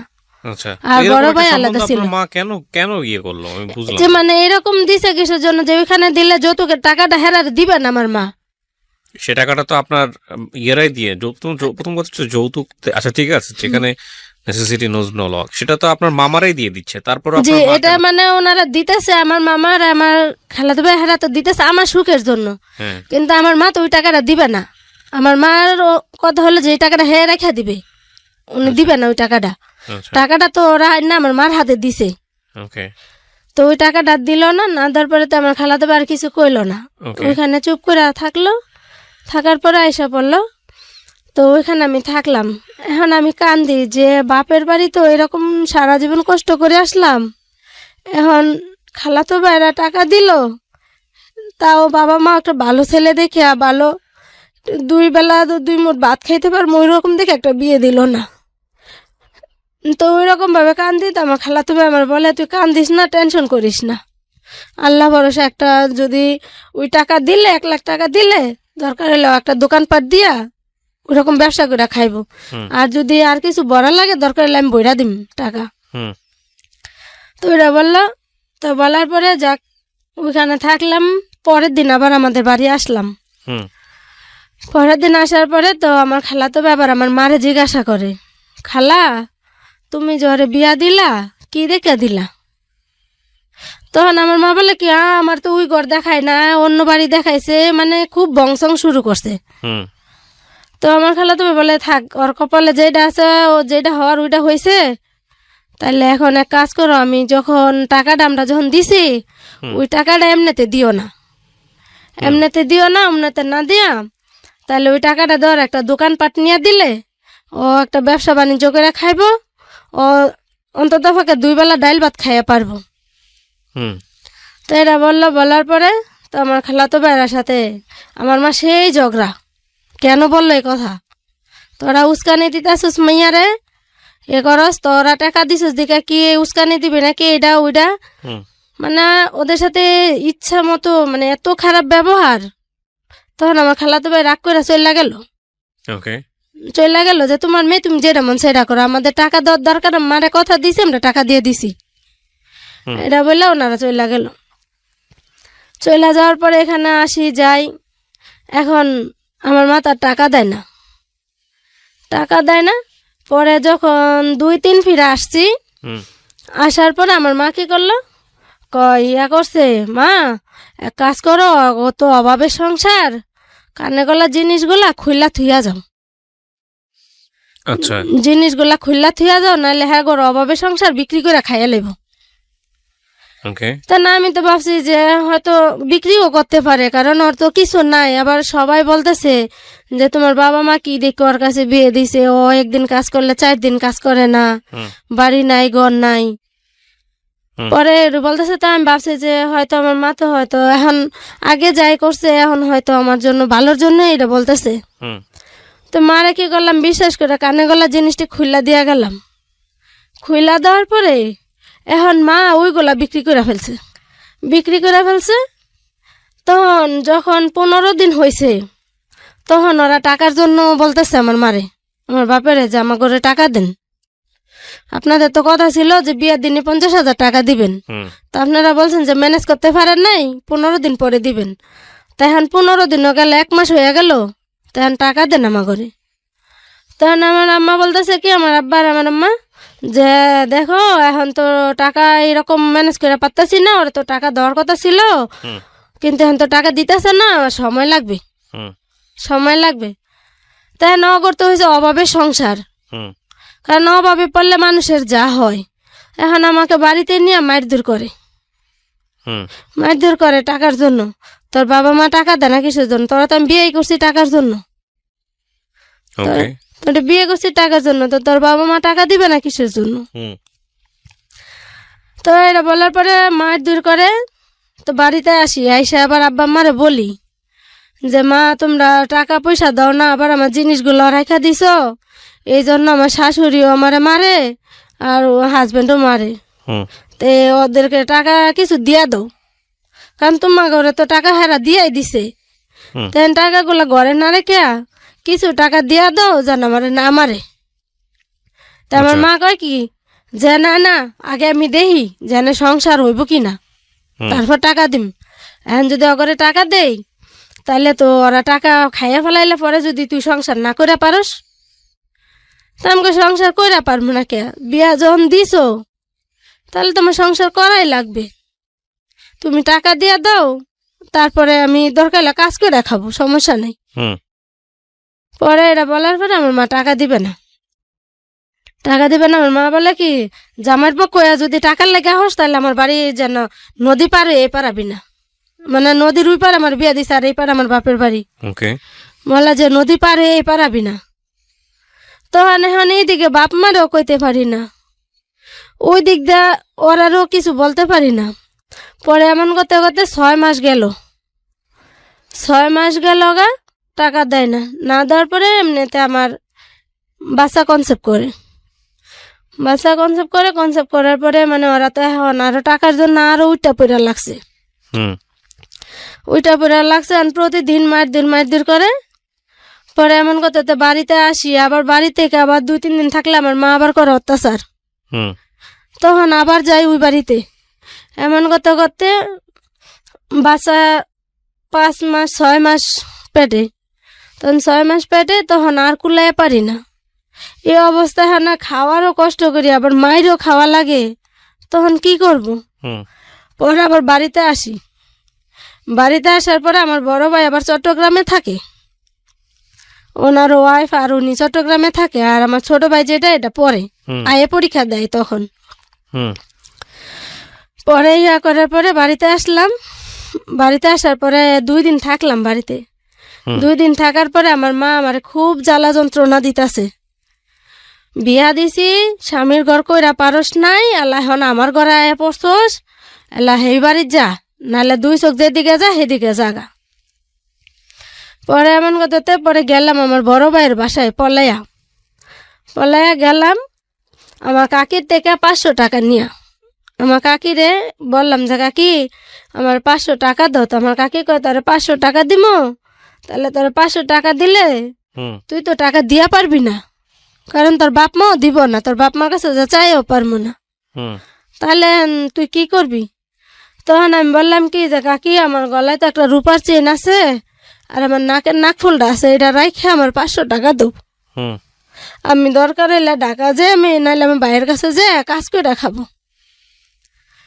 পরে আমার কাকিরে আমার গলার চেনটা আর নাকফুলটা খুললা দিলাম। খুললা দেওয়ার পরে আমার কাকি আমার 500 টাকা দিল। 500 টাকা দিল। ওই 500 টাকা নিয়ে গেলাম আমার ভাইয়ের বাসায়। ভাইয়ের বাসায় গেলাম, সারা রাতের গাড়িতে সইরা সকালবেলা যা পৌঁছাইছি। হুম। সকালবেলা পৌঁছাইছি, তখন আমার ভাই আবার ফলের ব্যবসা করে। আমার ভাই ফলের ব্যবসা করে, আমার ভাবি আবার গার্মেন্টসে জব করে। হুম। পরে গেলাম, যাওয়ার পরে আমার ভাই বলতেছে তুই এই সময় কালে এখানে আইসস কি লেগা? তুমি কো ভাই দেখো তোমরা তো মা যা কয় তোমরা তাই শোনো, হুম। তোমরা একবারও দেখো না যাচাই কইরা যে সত্য মিথ্যা কোনটা। হুম। মা যে ডাকো আব্বা যে ডাকো এটাই তোমরা শুনো। পরে এ কইরা পরে আমি কই দেখো না আমার এখানে তোমার এখানে আমার চাকরি দিয়া দাও, নাইলে আমার বাসার কাজ দাও, আমি কাজ করে আমি খাবো, আমি বাড়ি যাবো না। ওইখানে গেল আর আমারে, বাড়িতে গেলে আব্বা আম্মা মারে, হুম। তা আমি কি করবো? তারপর মানুষের ঘরও রাত্রেবেলা থাকতে দেয় না। মানুষের ঘরে যদি রাত্রেবেলা থাকি মা বিশ্রী বিশ্রী বাসা গালাগালি করে, তখন হেরা বাধ্য হয়ে আমার ঘর বাইর করে দেয়। হুম। পরে এটা বলার পরে তখন আমার ভাইয়ে আমার বোঝা কি তুই যা, তুই বাড়ি শ্বশুর বাড়ি জাগা। হুম। তখন আমার ভাই আবার আমার 500 টাকা দিয়ে দিল। তখন আমি বললাম যে ভাইয়া আমার কাছে তো গাড়ি ভাড়া নাই, তাহলে আমি কিভাবে যাব? হুম। আমি তো কাকির কাছ থেকে আমার নাক ফুলটা আর গলা একটা রূপার চেন ছিল, এটা দিয়া তো আমি 500 টাকা নিয়ে আসছি। তখন বলার পরে আমার ভাইয়ে কয় যে আমারও আয়া তোরা বিপদে ফালানের লেগে খালি ইয়া করস। পরে একো এসে আমার এই জ্বালা আর ভাল লাগে না এ বইলা। পরে আমার ভাইয়ে জানি ভাবিরে কি বললো, বললা পরে আমার ভাইয়ে 500 টাকা দিল। কিন্তু ভাইও তখন বলল না যে তুই এই অবস্থার মানুষ আইসোস, আচ্ছা বাড়ি যাস 2 দিন থাক, এই কথাটা ভাইও বলল না। হুম। না বলার পরে ভাইয়ে 500 টাকা দিয়ে দিনের বেলা গেলাম, আবার রাত্রের গাড়িতে উঠাই দিল। হুম রাত্রের গাড়িতে উঠাই দিল, আইসা আবার আমার শ্বশুর বাড়ি গেলাম। শ্বশুর বাড়ি গেলাম, যাইয়া ওইখানে গেছি, পরে তো বিশ্রী গালাগালি, পরে টাকা না নিয়ে আসতে পারবি না, এ পারবি না, ও পারবি না, পরে আবার মারা। তাই মারার পরে আবার আসলাম বাড়ি। কি করবো, আমার তো কোনো কোল নাই, হয়তো বাড়ি থেকে আবার মার খেলে ওইখানে যাই, ওইখান থেকে মার খেলে বাড়িতে আসি, পরে আবার বাড়িতে আসি। আসার পরে তখন আমার মা আবার আমাকে গালাগালি শুরু হয়। গালাগালি শুরু হওয়ার পরে আমাকে বাড়ির পাশে একজনের এখানে আমি কই, তোমাকে এখানে আমি কাজ করবো, আমার শুধু 2 বেলা 2টা খাওয়ান দিও, আর কিছু লাগবো না। এই পেটে বাচ্চা নিয়ে? হ্যাঁ, আমি কই তোমাদের এখানে কাজ করবো, আমি কাজ করলে আমার শুধু 2 বেলা 2টা খাওয়ান দিও, তোমরা খাইয়া যেটা থাকে ওইটা দিও। পরে এটা করার পরে তো উনি কইছে আচ্ছা তুই থাক। উনি আবার একা থাকতো, ওনার ছেলের আবার বাহিরে থাকতো, তো উনি আবার একা থাকতো। তো উনি কয় কি যে আচ্ছা ঠিক আছে, তো তুই আমার ঘরে থাক, আমার একটু রান্না বাইরা দিবি, আর আমরা 2 জন একসাথে খামো। কথাটা কিন্তু আমি বাবা টাকা পয়সা দিয়া পারবো না, বা তোর বাচ্চা সময় যদি কোনো সমস্যা হয়, তোর বাপ মা যদি টাকা পয়সা না দেয়, হুম তখন কিন্তু আমি দায় বাই নিয়ে পারবো না। তা আমি কইলাম কি যে ফুফু তুমি ওই চিন্তা করো না, আল্লাহ যদি আমার হায়াত দেয় বাঁচমো, আর যদি হায়াত না দেয় মরা যাম। তুমি আর শুধু আমি যে কদিন থাকি ওই কদিন তুমি আমার খাওয়ান দিয়ে আমি তোমার ঘরে সম্পূর্ণ কাজ করে দিম। পরে এই পেটে বাচ্চা নিয়ে হের গড় মুইসা দেই, রান্না বাড়া করি, উঠান ঝাড়ু দেই, এমন করে 2 মাস কাজ করলাম। 2 মাস কাজ করার পরে 9 মাসের সময় আমার মেয়ে হলো। আচ্ছা মেয়ে হওয়ার পরে তখন মেয়ে আবার নর্মালি হইলো। মেয়ে হওয়ার 1 সপ্তাহ আগে আবার অগো বাড়ি থেকে এসে আমারে নিয়ে যায়, মানে কোন উদ্দেশ্যে যে নিয়ে গেছে আল্লাহ জানে। হ্যাঁ 1 সপ্তাহ আগে আবার আসছে, আইসা আমারে নিয়ে গেল। আচ্ছা। নিয়ে যাওয়ার পরে বলতেছে কয় তো অগো বাড়ি থেকে টাকা দিতে টাকা দিলে তাহলে আমি তোর আর মারবো না, টাকা দিলে আর মারবো না, আমি যে কোনো একটা কাজ কাম করে খামো। হ্যাঁ তা আমি বললাম যে দেখেন আপনি যে আমার মারেন টাকার জন্য, আর আমি তো বাড়িতে যে বলি টাকার জন্য, আর আমার বাপ মা যদি না দেয় তাহলে আমি কি করব। হ্যাঁ তখন উনি বলল কি যে টাকা যদি না আনোস তাহলে আমার বাপের তো অত সম্পদ নাই, যে ওই অত সম্পদ দিয়ে আমি তোরে খাওয়াবো। হুম তো এমন করে যাক গালাগালি করে মারে ধরে। 1 সপ্তাহ থাকলাম, 1 সপ্তাহ থাকার পর আমার মেয়েটা হইল। মেয়ে হওয়ার পরে যাক 7 দিন ওইখানে ছিলাম। হুম ওইখানে 7 দিন ছিলাম। আমাকে বাড়িতে মেয়ে হওয়ার পরে খবর দিস আমার মারে, আমার বাপেরা খবর দিল। খবর দেওয়ার পরে আমার বাপ মা কেউ যায় নাই। আচ্ছা না যাওয়ার মধ্যে আমার ছোট ভাইরা গেল। আমার ছোট ভাইরা গেছে 1 কেজি মিষ্টি নিয়ে, 1 কেজি মিষ্টি নিয়ে গেছে, আর কিছু নাই। তো 1 কেজি মিষ্টি নিয়ে গেছে। 1 কেজি মিষ্টি নিয়ে যাওয়ার পরে আমার শাশুড়ি আবার কি করলো, ওই মিষ্টি আবার ঢিল মেরে বাইরে ফেলাই দিল। হুম যে আমরা 1 কেজি মিষ্টি লেগে কি আমরা কুত্তা বিলাইনি, যে 1 কেজি মিষ্টি নিয়ে আইসোস, হুম আমাকে টাকা দে, আমাকে টাকা দেয় না তোর বাপ মা, না দিলে তোর বোন বাগনি হন শুদ্ধ নিয়ে যাবি। হুম তখন আমার ভাই কি করলো, ওই 7 দিনের বাচ্চা আমারে নিয়ে আইলো। হুম 7 দিনের বাচ্চা নিয়ে আসলো। নিয়ে আসার পরে তা আমার বাপে আবার কইতাছে কি থাকো কেন ও এখানে, এখন থাকো কাজ কাম করে খাইব, মাইয়ালে থাকুক, যৌতুক দিয়া পারবো না। এখন আমার মার নাকি আবার আরেকজনে পাইতো দেনা, হুম মানে একটা স্বর্ণকার ছিল আমাগো বাজারে, ওনারে নাকি বলছিল যে ওই যে আমার খালাতো বেড়া ইটালি থাকে, হুম ওনারে বিদেশ পাঠাবে। হুম এ বললা নাকি ওনা থেকে ভাঙ্গা 1.5 লাখ টাকা আনছে। আচ্ছা 1.5 লাখ টাকা আনছে। ওই যে আমার খালাতো বেড়া আমার যৌতুকটা টাকা দিছে, ওই টাকা যখন উনি চাপ দিছে যে ওনার টাকা দেন না, 4-5 বছর হয়ে গেছে, তখন ওই টাকা ওনারে দিয়া দিছে। ওই টাকা ওনারে দিয়ে দিছে। এখন তার ওই টাকা ওনারে দিয়েছে, তার আমার যৌতুকের টাকা কোথেকে দিবে? তো উনি আর এটা বলে না, স্বীকার করে না। হুম তো ওই স্বীকার না করে তো আমার 7 দিনের বাচ্চা সহ আমার ভাই নিয়ে আসলো। নিয়ে আসার পরে আমার মারে বলতাছে তোমরা যেটা মন চায় সেটা করো, আমার ঘরে উড়াই দিছে, আমি আইনা দিছি বাড়িতে, এখন তোমরা যেটা মন চাও ওটা করো। হুম। এখন আমি জানি না। Okay. তখন এমন করার পরে তো আমার বাপে আমারে ঘরে রাখলো প্রায় 5-6 দিনের মতোই, 5-6 দিনের মতো এরকম ছিলাম। তখন আমার বেবির বয়স 13-14 দিন, 13-14 দিন। হুম। তখন আমার মা আবার ঘরে আমার খাওয়ান দেয় না, কাজ না কইরা খাইয়া পারবি না, মানুষের ঘরে যা কাজ করগা কাজ কইরা খা, হুম। তোর জন্য ঘরে সরকারি চাউল নাই। হুম। এটা বলার পরে তাই আমি আর কিছু বললাম না। তো আমার মা কি করে, ভাত খাইতে গেছি, আমার মা আবার কোনে জানি গেছিল, তো আবার ঘরে ভাত ছিল, তো মানে এত পরিমাণে প্রচুর খিদা ছিল পেটে। তখন আমি দেখলাম ঘর থেকে বাইরে হয়ে যায়, আমার মা কই যা, হুম। তখন দেখি কোনে যেন যায়। তখন দেখা তো একটা প্লেটে কয়টা ভাত নিছি তাড়াহুড়া কইরা, যে কয়টা ভাত খাবো। ওই ভাতটি যখন খাইতে নিছি, ভাত মানে 2 গাল ভাত মুখে দিছি, তখন আমার মা চলে আসলো, আইসা ঝাড়ু দিয়ে ইচ্ছা মতো আমার পিড়াইলো। বাচ্চা কি তখন আপনার বাচ্চার বয়স কত? তখন বাচ্চার বয়স 13-14 দিন। আল্লাহ। তখন আমার মা ঝাড়ু দিয়ে ইচ্ছা মতো পিড়াইলো, পিড়াইয়া আমার মা তার এখানে কাইটা গেল, হুম। কাইটা গেল। তখন আমার বাপে বলতাছে আরো দে, আরো দে, আরো দে, ও কি লেগে চুরি করে খাইতে আইছে ভাত। তখন যখন এটা বললো, তখন আমার কাকিয়ারা বলতেছে যে মানুষ কি এরকম ঢাকায় তয়, যে ওই মায়ের বাচ্চা হয়েছে, ওই মায়ের তখন পেটে এমনিতেই খিদা। পরে এটা বললে পরে আমার বাপে বলতেছে কি, তোমাকে এত দরদ লাগলে তোমাকে ঘরে নিয়ে যাও, তোমাকে ঘরে নিয়ে যাও, তোমাকে ঘরে নিয়ে খাও।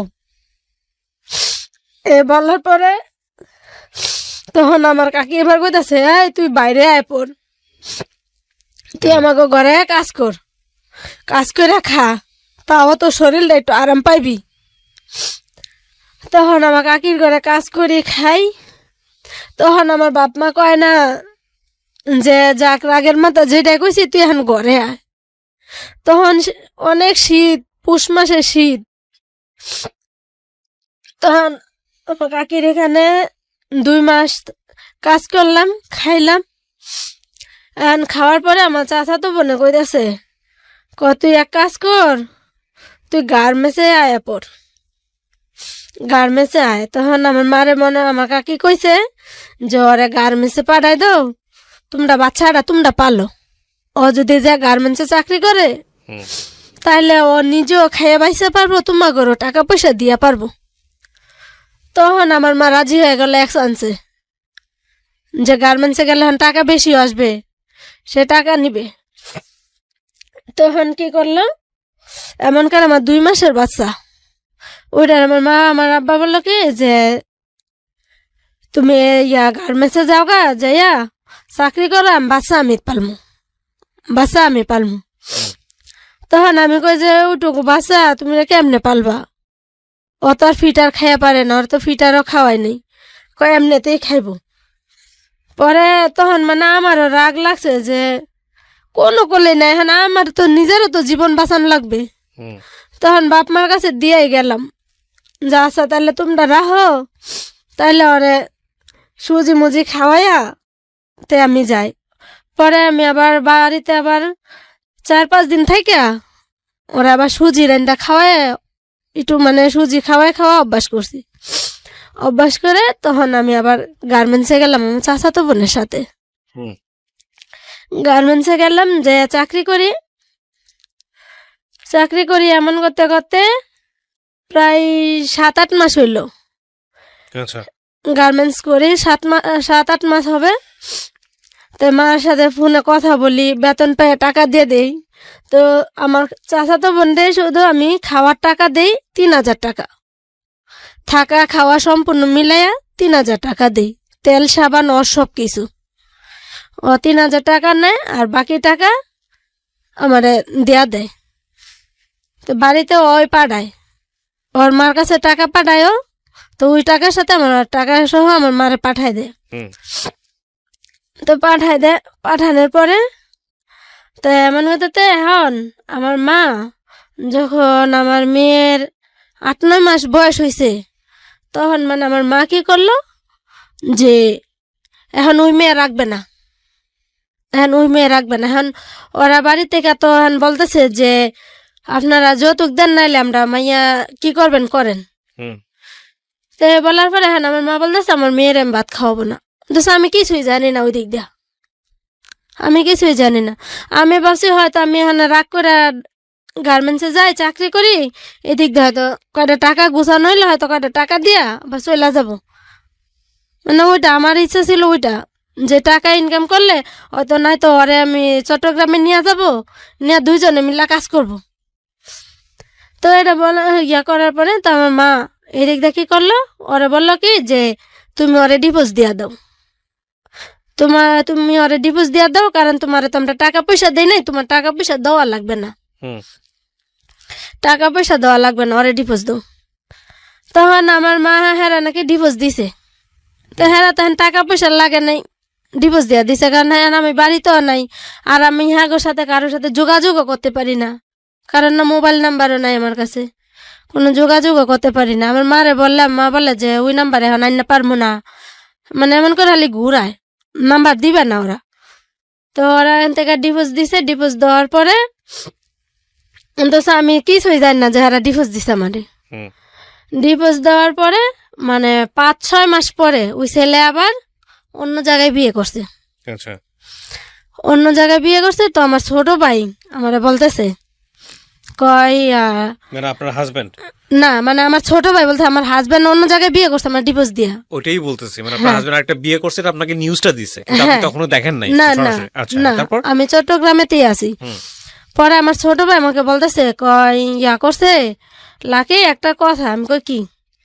কয় তোরে তো ওইখান থেকে ডিভোর্স দিছে, তা এখন তুই আর ওইগুলা নিয়ে টেনশন করিস না, তুই চাকরি কর আর ভাত খা। তা আমি বললাম কি যে তাই আমার ডিভোর্স দিছে, তাইলে ডিভোর্সের ব্যাপারে সিগনেচারটা দিল কি? কারণ আমি যেটুক জানি যে ওরা যদি ডিভোর্স দেয় আমার তো সিগনেচারটা আমার দিতে হবে, আমি সিগনেচার না দিলে তো ওরা ডিভোর্স হবে না। তাহলে আমি বাড়িতে চলে আসি, আইসা দেখি কি হয়, আমি ওইখানে যাব। কারণ যেখানে আমার একটা মেয়ে হয়ে গেছে, আমার একটা মেয়ে হয়েছে, এখন আমি ওইখানে যাবো, যাই ওরে বুঝাই শোনায় প্রয়োজন ওরে আমি চট্টগ্রাম নিয়ে আসবো। ও আইসা আমি 2 জনে চাকরি করবো, নাহলে ও রিক্সা চালাবো, আমি চাকরি করবো, 2 জন কর্ম করে যেমনি খাম। তখন আমার ভাই কয় কি যে না এখন সম্ভব না, তোর ডিভোর্স হয়েছে 6-7 মাস হয়ে গেছে।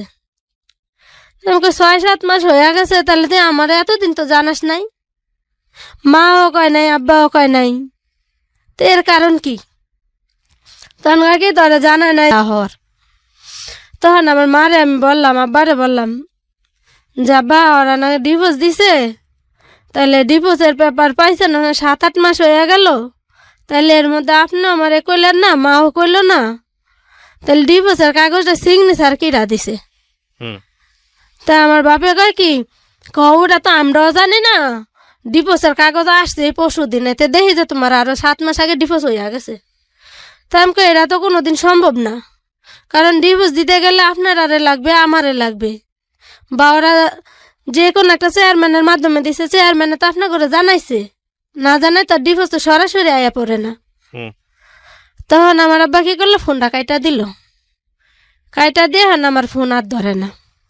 তো ধরার পর আমার চাচা তো বোনে বুঝায়, কয় দেখ এখানে তোর যদি ডিভোর্স যদি এখন হইতো, তাহলে তুই কাগজ নিয়ে গেল, তুই কোনো কিছু করতে পারতি, কিন্তু তোর ডিভোর্স যখন 6-7 মাস হয়ে গেছে, ডিভোর্সের সিগনেচারও হয়ে গেছে, তাহলে এখানে তুই কিছু করে পারবি না, তুই কিছু করে পারবি না। তাই এক কাজ কর, তোর কপালে যা আছে তা তো হয়েছে, তুই চাকরি কর আর মাইয়াডারে পাল, মাইয়াডারে পাইলে মানুষ কর, তারপরে আল্লাহ কপালে যা রাখছে তা হবেই। পরে এটা বলার পরে তো চাকরি করি, করার যখন মেয়েটার 18 মাস বয়স, তখন মেয়েটারে আবার চাপ সৃষ্টি করলো কি যে মেয়েটারে তোমার নিতে হবে, মেয়ে নিয়ে যাও, তোমার মেয়ে আমরা পালতে পারবো না, মেয়ে আমরা পালতে পারবো না। এই কথা যখন বলছে, তখন এখন তো বিপদে পড়ছে যে মেয়ে না নিলে আমরা কেস মামলা করবো, মেয়ে ডিভোর্স দেওয়াইছি, মেয়েরা কিছু করি নাই, কিন্তু তোমরা যদি ওইটা না করো তাহলে আমি কেস মামলা করব। ওকে তো এটা বলার পরে ওরা ভয়েতে কি করছে, মেয়ে নিয়ে যাবে। আর মেয়ে নিয়ে যাবে, এখন বলতেছে যে মেয়ে নিতে গেলে টাকা দিয়ে নিয়ে যাও। তো ওরা বলছে যে কয় হাজার টাকা লাগবে। তখন বললো যে 13,000 টাকা লাগবে। তাও আমি জানি না যে ওরা মেয়ে ওইখানে 13,000 টাকা দিয়ে স্ট্যাম্পের মধ্যে সিগনেচার দিয়ে মেয়ে দিয়ে দিছে ওইখানে। আপনার মা দিয়ে দিয়েছে? আমার মা বাবা দিয়ে দিছে, অথচ আমার জানাই নাই। 13,000 টাকা ওদের থেকে নেওয়া, মেয়ে দেওয়া শেষ, হুম ওইখান থেকে নেওয়া শেষ। তখন আমি একদিন ফোন দিয়ে বলি যে মা একটু কাকুলিরে দাও দিন ফোনটা। ও মানে একটু মা মা ডাকতে পারে, একটু হাহু করে কথা বলতে পারে। তো আমি বলে মা একটু কাকুলিরে দাও দিন। কয় না ও নাই, ও নাই। তো এরকম বলার পরে তো এরকম করতে করতে করতে পরে শুনি কি যে ওরে দিয়া দিছে। আমার কাকি আবার একদিন বলে আমারে, হুম আমার ভাইও বলে না, আমার বাবা মাও বলে না, হুম আমার কাকি বলে যে তোমার মেয়েরে তো দিয়া দিছে 13,000 টাকা, দেখেন তোমার মেয়ের উপরে তোমার কোনো আর দায়িত্ব নাই, তোমার কোনো অধিকার নাই। হুম আমি কই কি কও কাকি? কহ আমরা সামনে ছিলাম, স্টামের মধ্যে সিগনেচার দিছে তোমার মা, তোমার মা তোমার বাপে স্টামে সিগনেচার দিছে। হুম তখন এটা বলার পরে আমার মনে হলো কি স্যার, যে মনে হয় যে পৃথিবীতে বাইসা থাকা থেকে মরে যাও অনেক ভালো, যে আমার ডিভোর্সও হয়ে গেল, বাচ্চাও বিক্রি করে দিয়ে দিল, তো এখানে আমার বাইসা থাকাতে মরে যাওয়াই ভালো। তো জুলুমের চূড়ান্ত রূপ যেটাকে বলে, যদি পরে আসলে আমি যদিও এক পক্ষ শুনতেছি, মানে ওনার কথা যদি সত্য হয়ে থাকে তাহলে জুলুমের চূড়ান্ত রূপ। হ্যাঁ পরে এটা বলার পরে তখন আমি কান্নাকাটি করি। কান্নাকাটি করার পরে এমনিতে 2-3 মাস পরে কোরবানি চলে আসে। হুম কোরবানি চলে আসে, হ্যাঁ আমার বাবা আমারে, আমি বলতেছি যে আব্বা আমি বাড়িতে আসি। কয় না তোমার বাড়িতে আসার দরকার নাই, বাড়িতে এলে গ্যাঞ্জাম হইব। কিসের গ্যাঞ্জাম? ডিভোর্স হয়ে গেছে, বাচ্চা দিয়া দিছো, তাহলে এখানে আমার গ্যাঞ্জামের কি আছে? পরে কয় না তুমি আবার বাচ্চার কাছে গেলে পরে ওরা কেস মামলা করবে, এ করবে, মানে আমার বাবা আমার ভয় দেখাইতে আছে। হুম পরে আমি আর আসলাম না। না আসার পরে আল্লাহর কি রহমত, কোরবানি ঈদের আগের দিন আমার বাবা মারা যায়। আল্লাহর রহমত কেন Stop করে। বলতেছেন? তো এটা তো আমার উপর জুলুম করছে, এটা আল্লাহর রহমত বলবো না? যে আর বাইসা তাহলে তো আরো জুলুম করতো, বাইসা তাহলে তো সে আরো জুলুম করতো আমার উপরে।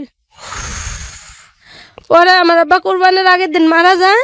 আমি আসলে কথার প্রেক্ষাপটে কি বলবো আমি বুঝতে পারছি না, বাট এটা আপনার মনের দুঃখের বহিঃপ্রকাশ। বাট কোনো মৃত্যুকে আল্লাহর রহমত বলা যাবে না, এটা আসলে আমার জানার মতো এটা বলা উচিতও না। যাই হোক, আপনি বলেন, আপনার মতো করে বলছেন যেহেতু, বলেন। হ্যাঁ তারপরে মারা যায় ঈদের আগের দিন। পরে আসি বাড়িতে, হুম বাড়িতে আসি। আসার পরে মানে আমার মনের ভিতরে এত একটা কষ্ট লাগছে যে এত জীবন ভরে কামাই করেও দিলাম, যে টাকার জন্য স্বামীর ভাত খাইতে পারি নাই, ছোটবেলাতে ইনকাম করতেছি, এখন সন্তানটাও কাইরা নিল। মানে এই যে একটা কষ্ট, মানে এখন কি বাপের জন্য কানবো না আমার নিজের জীবনের জন্য কানবো?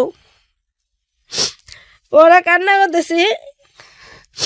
পরে মানে আমার বাবা যে মারা গেছে, মানে আমার মন থেকে এখন পর্যন্ত মানে আমার যে বাপের জন্য একটা মাফ করা, দোয়া করা, এটা আমার এখনো স্যার আসে না। এখন পর্যন্ত আমার ভিতর থেকে এটা আসে না। পরে আমি কান্না করতেছি। কান্না করার পরে তখন আমার কাকা হেরা বলতেছে যে মা যাই হয়েছে না হয়েছে, এখন তোর বাপের রে তুই মাফ করি দে, কারণ তোরা ছোটবেলা থেকে তো অনেক অত্যাচার করছে, আমরা নিজের চোখে দেখা। তারপরে আমার 2 ভাই বলতেছে কো আব্বারে মাফ করে দে। পরে সবাই বলতেছে, বলার পরে হ্যাঁ আমি বললাম কি যে আমি তো মাফ কইরাই দিছি, তো মাফ কইরাই দিছি, আমার কপালে যা আছে তা হয়েছে, মাফ কইরাই দিছি। কিন্তু আমার অন্তর থেকে যে মাপটা ওইটা এখনো আসে না। মানে এটা পরে যাক মাটি দিল, মাটি টাটি দিয়ে আবার আসলাম গার্মেন্টসেই, আবার চট্টগ্রাম গেলাম, যে চাকরি বাকরি করলাম। চাকরি বাকরি করার মধ্যে আমার মা কি করলো, আবার আমার জন্য বিয়ে ঠিক করলো। আবার বিয়ে ঠিক করলো, ঢাকায় থাকে ছেলে, তার বাপ মা ঢাকা থাকে, তার বাড়ি হচ্ছে খুলনা। হুম বিয়ে ঠিক করে ওইখান থেকে আমার চাচাতো বোনের থেকে আমার মিথ্যা কথা বললা নিয়ে আসে। যে মা অসুস্থ খুবই, আমি যেন শীঘ্রই আসি ঢাকা। আমার মা আমার খালার বাসায় ঢাকা, ওটা বললাম ছোট খালামনির বাসা আবার ঢাকা, বলে যে ওইখানে আসছে। তো ওইখানে আসি আমি, ঢাকা রাত্রের গাড়িতে চলে আসি। আসা দেখি আমার মা সুস্থ মানুষ বসা, এখানে বসা। পরে আমার খালার বাসায় ওর বাপ নাই, তো ওই ছেলের বাপ ছিল না, মানে ওই ছেলের বড় ভাই, হুম ওই ছেলের বড় ভাই, ওই ছেলের মা, ওই ছেলের বড় বোন আমাদের এই খালামনির বাসায় গেছে। তো যাওয়ার পরে ওইখানে আমার মা আমার খালামনি বলতেছে, তোমারে এই ছেলের সাথে বিয়ে দেবো, ওই ছেলেটা কেমন লাগে? আচ্ছা তো বলে এই ছেলের সাথে বিয়ে দিবেন মানে? আপনারা সব কিছুই করতেছেন, আমারে কোনো সময় কোনো কিছু জানান না কেন? আমার কি জানার অধিকার আমার নাই? আমার কি কোনো জানারই অধিকার নাই? পরে আমার খালাম্মা হারা করেছে, তোর বাপও মরা গেছে, এখন তোরে পালবো কিডা? আমি কই যে আমার তো এত জীবন তো আমার কেউই পালে নাই, আমি তো বুঝে রয়েছে পর থেকে আমি নিজেই কর্ম করে খাইতেছি, আমার তো কেউ পালে নাই। পরে ওইটা বলার পরে তা আমার মা কইতেছে যে এখন এনে বিয়ে দে, এনে সংসার করি খাও, এনে কপালে যা আছে তো হয়ে গেছে, এখন আর কি করবা? এখন কি করবা? এখন আগে যা যা হয়েছে এ মন থেকে মুছালাও। পরে আমার বাইরেও কইতাছে যে যা হওয়ার হয়েছে এখন এনে রাজি হয়ে যা। পরে যাই হোক এনে বিয়ে হইল, এনে বিয়ে হলো। বিয়ে হওয়ার পরে দিয়ে ওই ছেলে আবার নিশা খায়। আচ্ছা নিশা খায় ওই ছেলে, যায় কাজ টাজ করে, ওই টাকা দিয়ে নিশা খায়। আমি গার্মেন্টসে জব করি, আমার টাকা দিয়ে কোনো রকম ঘর ভাড়া দিয়ে যায়, একটু ডাল ভাত ঘরে খায়, আর বাকি টাকা দিয়ে নিশা খায়। নিশা খায় এমন করতে করতে তো এখানে 1 বছর গেল। 1 বছর যাওয়ার পরে আবার আমার একটা বাচ্চা কনসেপ্ট করে। তখন আমি বলি যে আমি বাচ্চা নেব না, এখন আমি বাচ্চা নেব না। তখন ওই ছেলে বলে কি যে তুমি যদি বাচ্চা না নাও, তুমি যদি এই বাচ্চা নষ্ট করো, তাহলে আখিরাতের দিন তুমি আমার ওই বাচ্চার জবাব দিতে হবে। তখন এখন তো বড় বিপদে পড়ে গেছি, এখন কি করব? বাধ্যতা হয়ে এখন বাচ্চা নেওয়া লাগবে। পরে ওই বাচ্চা নিলাম। বাচ্চা নেওয়ার পরে যখন ওই বাচ্চা হয়েছে, ঢাকাতেই হয়েছে, হওয়ার 1 মাস আগে ওই ছেলে আবার কি করছে, বাড়ি গেছে আমার ওই ছেলের মার কাছে রেখা। কিন্তু ওই ছেলের বাড়িতে আবার বউ আছে, বাচ্চা আছে, সেটা আমি জানি না। পরে বাড়িতে গেছে, তো আমার ছেলে হয়েছে আমাকে বাড়িতে এসে আবার আমার আবার ছেলে হওয়ার 1 সপ্তাহ আগে আমার ছোট ভাই যেটা, এটা আবার আমার নিয়ে আসছে 1 সপ্তাহ আগে ঢাকা থেকে। কয় এখানে থাকবি, এখানে থাকলে এলা আবার কি না কি হয়, তাহলে এলা বাড়িতে পরে বাড়িতে নিয়ে গেল। বাড়িতে গেলাম, আর বাড়িতে যাওয়ার পরে আমার ছেলে হইল। ছেলে হওয়ার পরে ছেলে আবার নর্মালি হইল, আল্লাহর রহমত, টাকা পয়সা লাগে না, নর্মালি হইলো। হওয়ার পরে 1 সপ্তাহ পরে এখন ওরে বলতেছে কি ছেলের বাপেরে যে এখন ছেলে হয়েছে, তোমার মেয়ে এসে নিয়ে যাও, তোমার বউ নিয়ে যাও, বউ ছেলে নিয়ে যাও। তখন ও আবার কি করছে, ওর মারে নিয়ে আসছে। মারে নিয়ে আসছে ওরা, কিন্তু এর আগে কিন্তু 1 বছর ভিতর ওদের বাড়িতে আমাকে নেয় নাই, দেশে নেয় নাই। কারণ দেশে নিলে আমি জানি না ফেলবো যে ওর বউ আছে, বাচ্চা আছে, দেশে নেয় নাই। যখন ছেলে হয়েছে তখন আর ঢাকাতে আসে নাই। তখন আমার এদিক দিয়ে সোজা ওদের বাড়িতে নিয়ে গেল। ওদের বাড়িতে নিয়ে গেল। বাড়িতে যাওয়ার পরে এখন আমার মাও গেছে আমার সাথে, আমার মাও গেছে। কিন্তু আমার মা কিন্তু জানে যে ওই ছেলের বউ আছে, বাচ্চা আছে, কিন্তু এখানে যৌতুক লাগবে না, ওরা যৌতুক চায় না, এই জন্য এখানে দিয়ে দিছে আমারে। পরে বাড়িতে নিয়ে গেল। বাড়িতে যাওয়ার পরে যখন বাচ্চা নিয়ে ঘরে ঢুকছি, ওরা আবার আরেক বাড়িতে ভাড়া থাকে, মানে ওর বউ যে বাড়িতে, ওদের বাড়িতে ওইখানে আমারে নেয় নাই, ভাড়া একটা বাসা নিছে, ওই বাড়িতে নিয়ে উঠাইছে। ওর মা আবার 1 সপ্তাহ আগে চলে গেছে ওই বাসায় দেশে, যে আমার ওই বাসায় নিয়ে গেছে। নেওয়ার পরে এখন আমি যখন বসছি, বসার পরে মানে সবাই তো শুনছে যে অমুকের বউ আসছে। পরে এখন সবাই আসছে, আইসে এক মেয়ে আমার বলতেছে কি ভাবি তুমি কি জানো না যে ভাইয়ার যে আগে বউ আছে, একটা ছেলে আছে? তখন আমি বলি কি বলেন, ওর কিসের বউ আছে, বাচ্চা আছে? আমি 1 বছর হয়ে গেল আমি সংসার করলাম, তো শুনি নাই।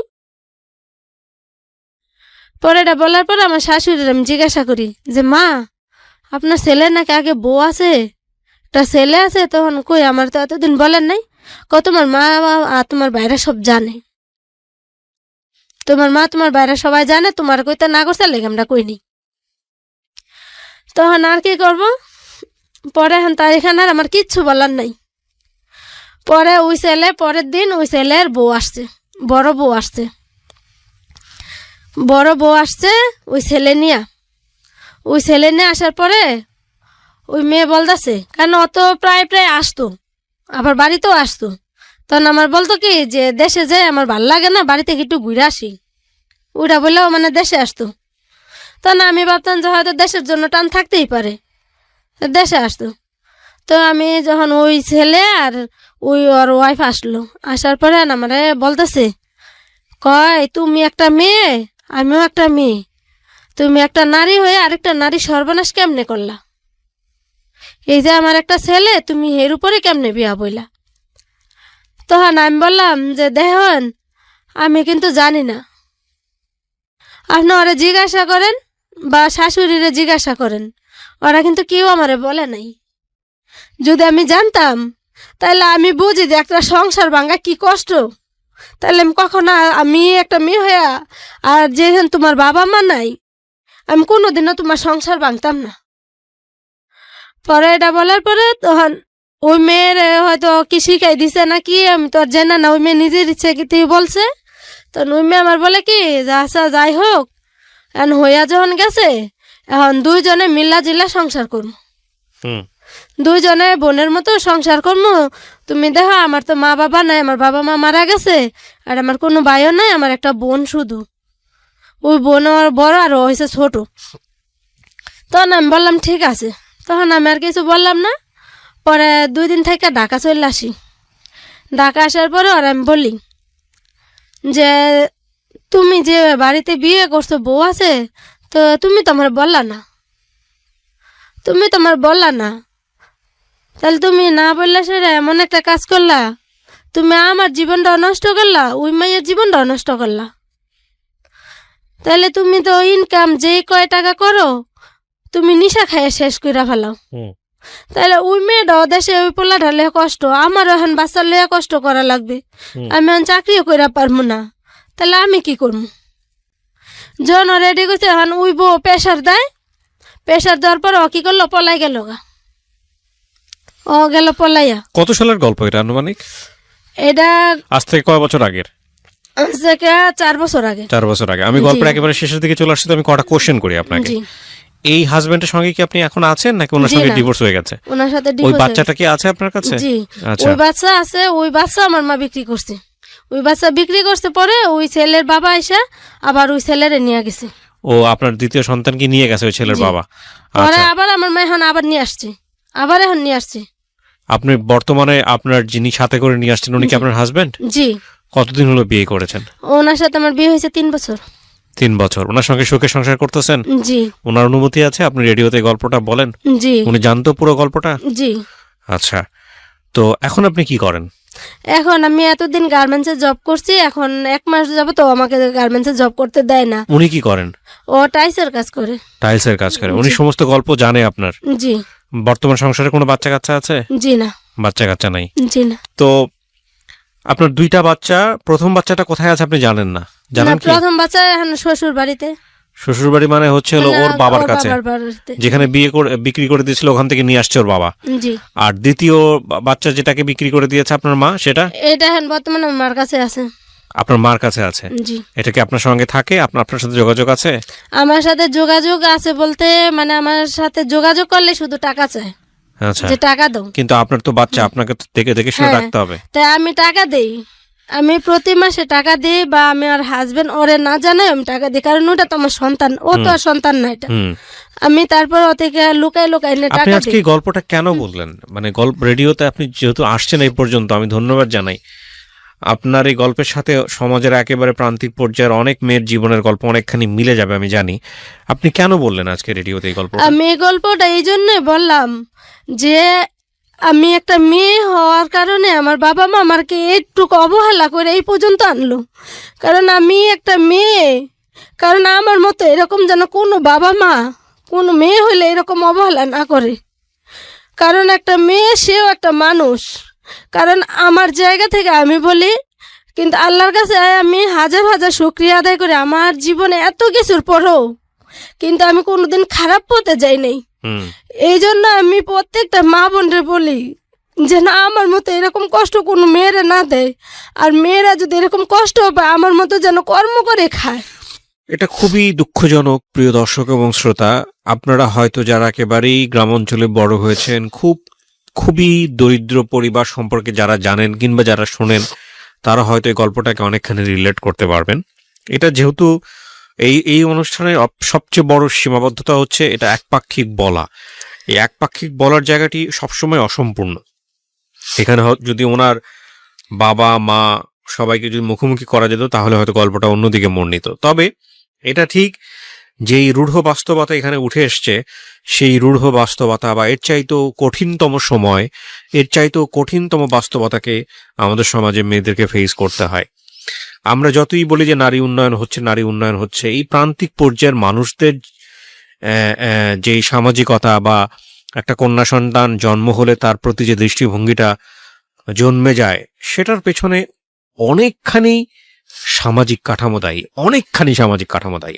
কারণ দেখেন, যদি এই বাচ্চাটা জন্মগ্রহণ করার সঙ্গে সঙ্গে বাবাকে যদি ভাবতে না হইতো যে আমার এই মেয়েটাকে বড় করে আমাকে বিয়ে দিতে অনেক টাকা লাগবে, বা এই মেয়েটা আমার জন্য কিছুই দিবে না সংসারে, এই মেয়েটা একটা বোঝা, এবং এই মেয়ে মানেই হলো আমাদের মনে আছে কিনা, আমাদের এখানে আমাদের অনেক বড় একজন মডেল এসেছিলেন, তিনি তার বাবাকে কোট করে একটা কথা বলেছিলেন যে আমার বাবা একটা কথা বলেছিল, সেই কথাটা আমার জীবন ঘুরিয়ে দেয়, মেয়ে মানেই লস প্রজেক্ট। তো এই যে বিষয়গুলা, এই বিষয়গুলা কিন্তু আমাদের সমাজের রন্ধ্রে রন্ধ্রে এই বিষয়গুলো আছে। অথচ দেখেন, আপনি ধর্মের কথাও যদি যান, ছেলেদের ক্ষেত্রে আল্লাহ এরকম কোনো সুযোগই দেয়নি যে আপনার ছেলে সন্তান আসছে মানে হচ্ছে আল্লাহ আপনাকে জান্নাত দিয়ে দিবেন। মেয়েদের ক্ষেত্রে এরকম বলা হয়েছে যে আপনার যদি কন্যা সন্তান থাকে, 3টা কন্যা সন্তান, 1টা 2টা না, 3টার কথা দেখেন, 3টা যদি থাকে এবং 3টাকে যদি আপনি অন রিলিজিয়াস ওয়ে আপনি যদি সুন্দরভাবে তাদেরকে বড় করতে পারেন এবং সৎপাত্রস্থ করেন, আপনি জান্নাতি।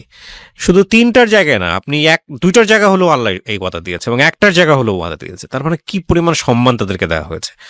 অথচ, এবং আপনারা দেখবেন যে আমরা ছোটবেলায় যখন আমরা ধর্মকেন্দ্রিক বই পড়তাম, তখন এই আরব বা মধ্যপ্রাচ্যে যেটাকে সেই যুগটাকে বলা হতো আইএমএ জাহিলিয়া যুগ, এবং সেখানে কন্যা সন্তানদেরকে জীবন্ত পুঁতে ফেলা হতো, এবং সেই যুগটাতেই জন্মগ্রহণ করেছিলেন আমাদের প্রিয় নবী। এবং আপনি ধর্মের বাইরে গিয়েও যদি চিন্তা করেন, আপনি বিভিন্ন সভ্যতার দিকে যদি তাকান, সেখানেও কিন্তু এই যে নারীদেরকে নিয়ে নারীদেরকে অপমান করা, বিভিন্নভাবে যুগে যুগে তাদেরকে ব্যবহার করা, এই বিষয়গুলো আসলে সত্যিকার অর্থে মানুষের যে মানবিক মর্যাদা, সেটা বিভিন্ন স্তরের জায়গা থেকে হোক, একবারে গ্রাম অঞ্চলে হোক, মধ্যবিত্ত পর্যায়ে হোক বা উচ্চবিত্ত পর্যায়ে হোক, যেখানেই হোক না কেন, এই মানবিক মর্যাদার জায়গাতে আমাদের চরম একটা ঘাটতি আছে।